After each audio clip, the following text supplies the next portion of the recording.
here's some things you need to know. Colorado is hard. It's hard. It's not for everyone. It's very challenging. All the trails have very menacing names to them. There's Devil's Playground.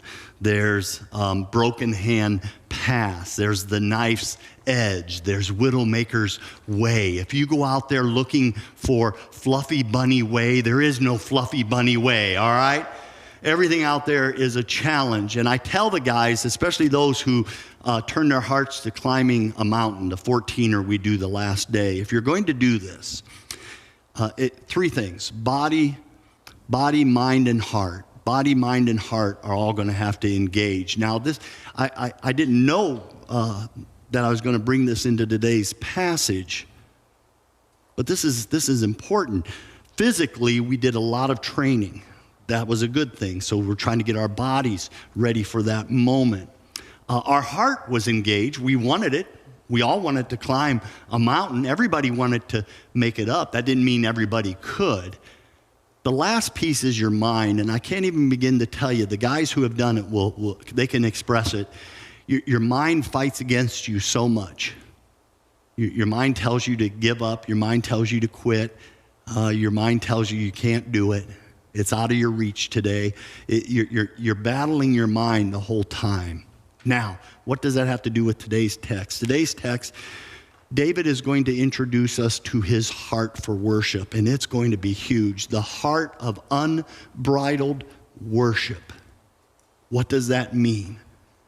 And I find, surprisingly, that even here, you're under the same battle of body, mind, and heart. You're physically here right now. Your body's here. But it surprises me how quick our mind and our heart can disengage. You'll be sitting here during communion or during the sermon, and all of a sudden you'll start thinking, I wonder where I want to eat today. No. And your mind will just suddenly start to check out.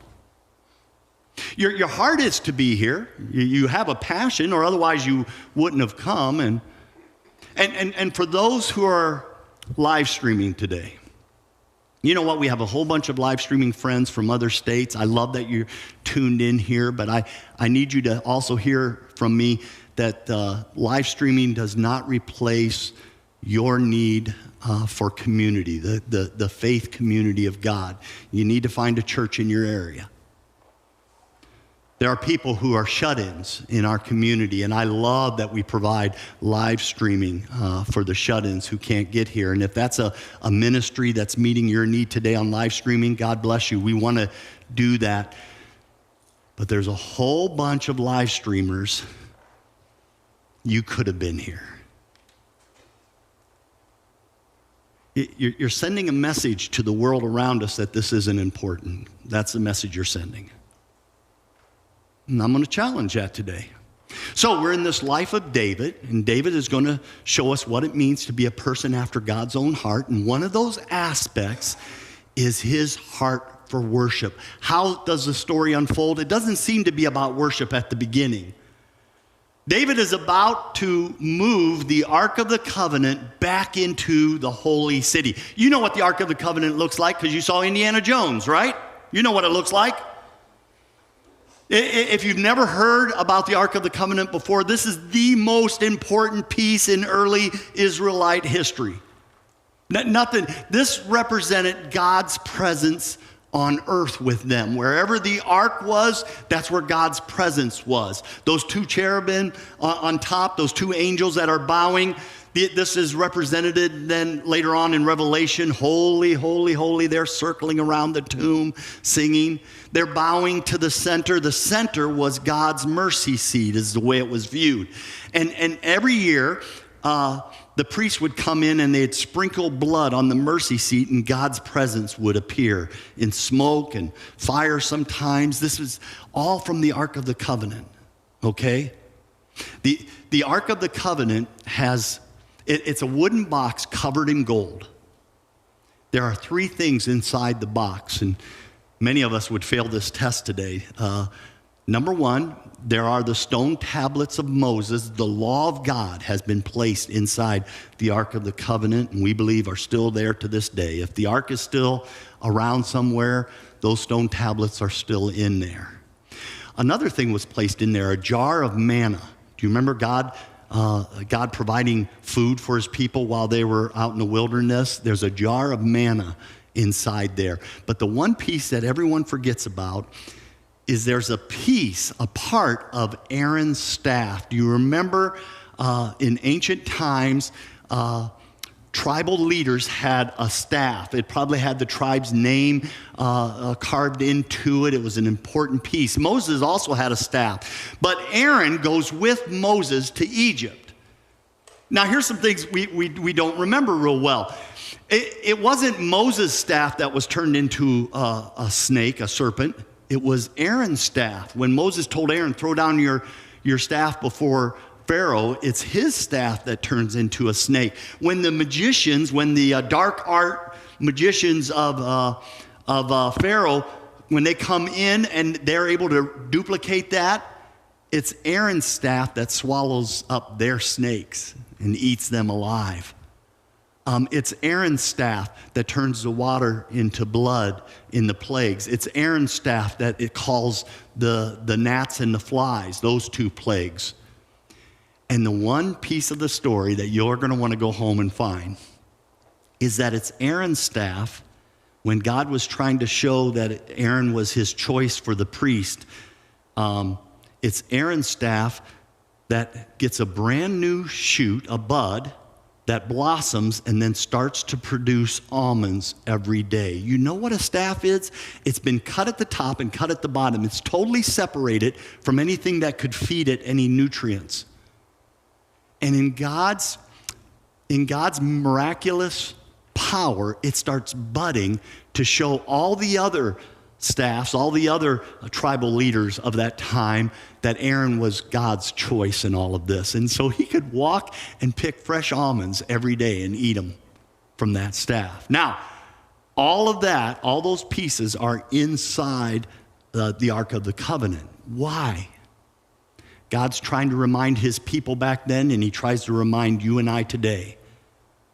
The stones represent God's authority. This is God's word. This is God's law. This is God's authority. The jar of manna is to remind us of God's provision. You know, yeah, you work hard. Yes, you give good service to your employers, and I know you're hard workers. But you have that job and you have that ability because God gave it to you. God provides. Give us this day our daily bread, Jesus taught us to pray. God's provision. God's law, God's provision, and then finally that budding staff, God's power. That's what that's all meant to represent. So anytime any Israelite came to the Ark of the Covenant, they were reminded of God's authority, God's provision, and God's power. This ark has been away from God's people for 70 years. It's been in the hands of the Philistines, and it did not go well for the Philistines because the Philistines mistreated the ark. The Philistines did things to the ark they weren't permitted to do. At one point, the Philistines opened the ark, and the ark kills 50,000 Philistines. At another time, in another city, they put it before their gods, and their gods fall over in their temples and break into pieces. Another time, they put it in another city, and everyone in that city breaks out in boils. So when David finally defeats the Philistines, he recaptures the ark. Now he wants to bring it back to the holy city. This is where the story gets troubling. David puts the ark on a cart pulled by oxen. They start pulling it back. His army is there, but there's a problem. At some point, the oxen stumble. At some point, that ark or that cart rocks real hard. At some point, the ark on the cart begins to wobble like it's going to fall over. And a man with really good intentions, a good-hearted man, reaches out and puts his hands on the presence of God. And he's immediately killed for it by God. And you're sitting there going, wait a minute, what? We don't do, look how quiet you all got. Relax, all right? You're not going to drop dead today, just relax. I'm not sure of that, but anyway.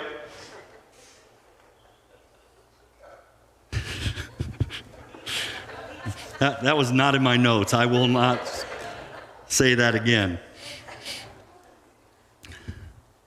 God strikes him dead because God demands, listen to this. Here's how I want to say this.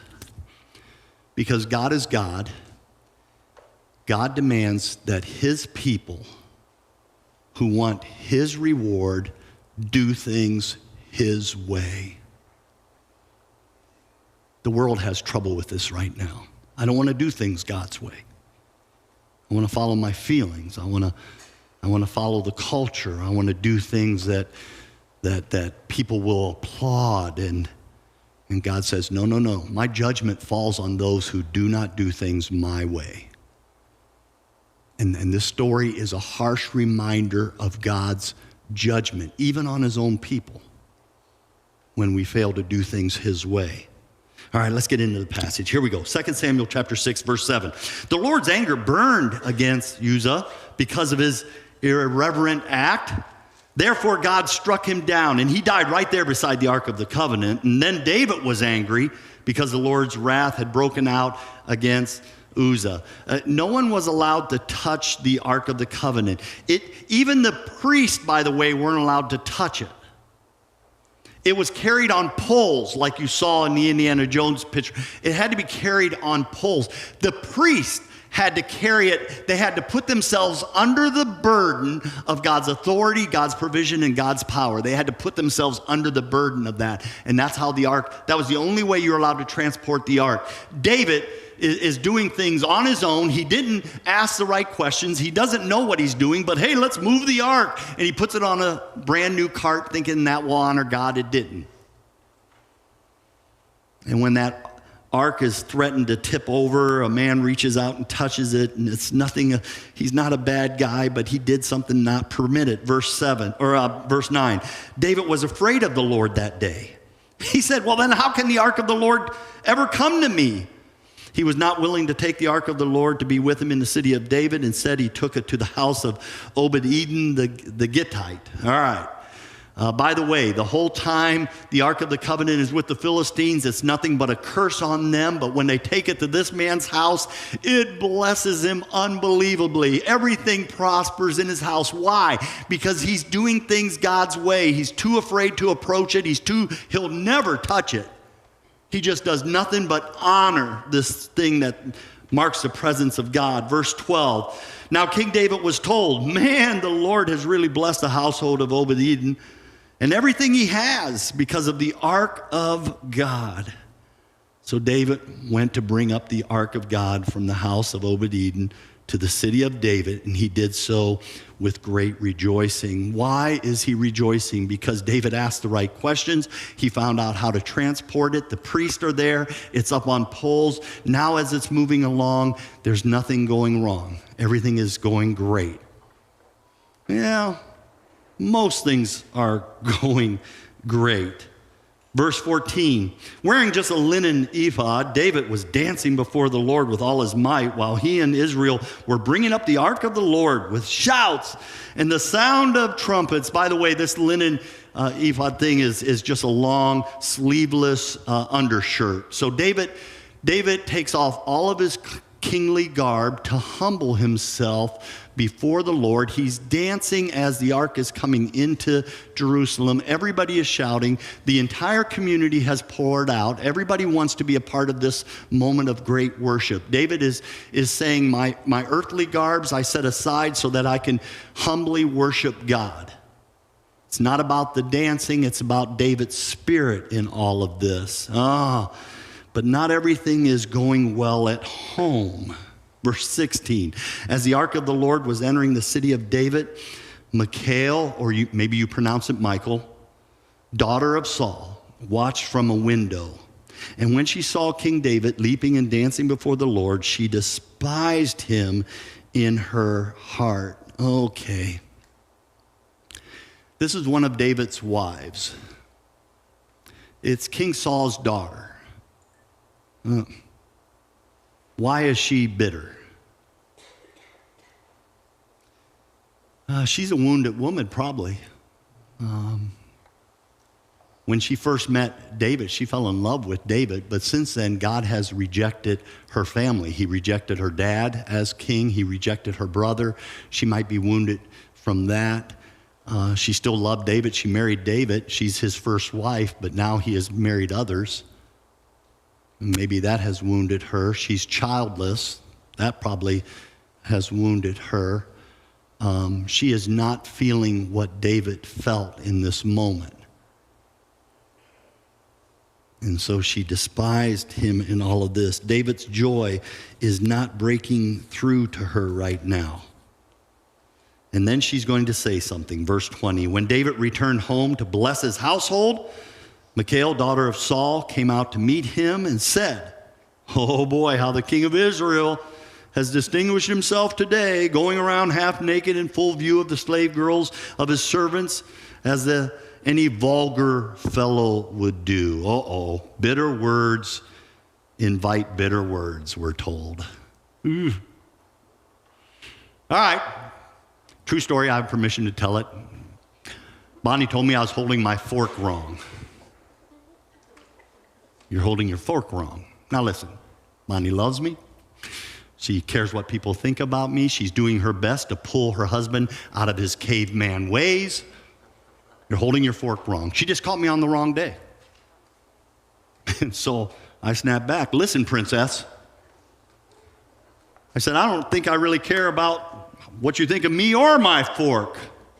Now, that's what I clearly said, but it somehow came out sounding more like, yes, dear.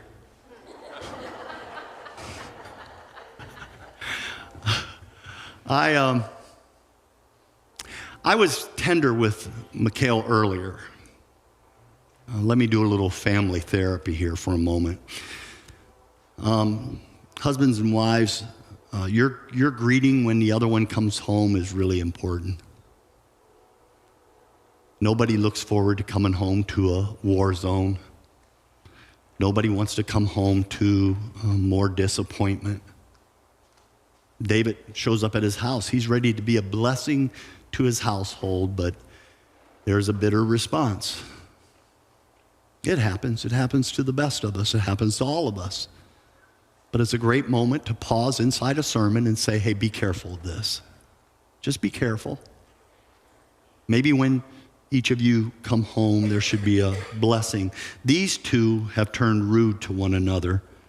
In fact, they started throwing insults at one another. Verse 21, David is not going to respond godly. David said to Michal, "It was before the Lord that I danced, who chose me rather than your father or anyone from his house when he appointed me ruler over the Lord's people Israel. I will celebrate before the Lord.